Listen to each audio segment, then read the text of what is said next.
Kino. Sonnabends gäf dat bi Kinokurs mit inne n Kinneverstellung. Wie viel Stühls in den Saal passen denn, weet ich nicht. Aber so'n lütte 1000 möcht dat wohl werden hem. Wenn nu die Tür oppenspart wär, ging man do nicht ach den anderen rin. Nee, all die 1000 Kinder op einmal. In de Tür bremst dat denn erstmal. Der wird tostoppt mit Kinder. Mit Maul gäf dat denn so'n lünnen Ruck und der erste Klump Kinder plumps in den Saal, rappeln sich Welle op, halen deib Luft und stürmen denn ob de Klappstühltau. Mindestens nu müssen die ersten blan. Aber dat würden echte, derbmarke Kinderstimmen. Do seid Dampachte. Entweder han sie sich die Finger klemmt, oder sie würden mit Schubs und Schwung in ne Rehklipp bastet, wo sie gar nicht hinwollen. Af und tau sprüht auch n Betten Blut, wenn die Finger klemmt ha. Und dann gäf dat Wellengehol. Aber duren nicht lang, denn ha jedes Daul sein Kind fun. Und die Tür ging tau. Nu gäf dat Wellengroden lahm, wenn dat Licht utging. Wenn ich so denk, han wie jedes Mal grodet Glück, dat nicht dat ganze Dach runterflogen is. Mit der Wägenschau fing dat denn schon mal an.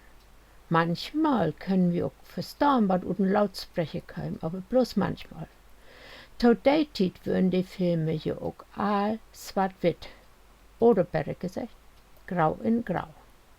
Mit einmal gäf dat Farbfilm. Mann, wat wird die Welt mit einmal bunt. Die Natur wird noch nie so schön werden wie nu. Die Blumen bleiben bunt und erst die Lü. Nicht bloß Frau Doktor und die Baronin würden elegant. Nee, auch normale Lü wie du und ich, die arbeiten müssen, würden fein antauen und die Frisuren würden immer schick. Und die Kerls sind mit Spellen, manchmal ein Jägersmann oder ein Förster. Oh nee, wat würden dat für schöne Kerls. Manchmal wird dat auch ein Betten trurig. Und dann habt wie hult und hult.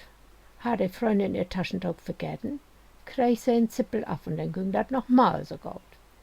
Wat wär dat doch schön.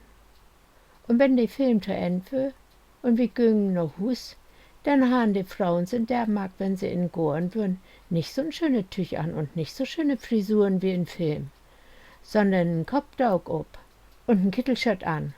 Und in het Kopfdaug keigen so spittelige Lockenrut. Was wär denn dat? Hört der Markt denn nicht heute grünen Heide wie im Film? Hier wo kein Baron mit n Kutschwagen, wo feie Schimmel verspannt würden, wie im Film, sondern Kerls mit n Manchesterböcks ob'm Ackerwagen, wo zwei Kai verspannt würden. Do könnst de Bi vertwiebeln.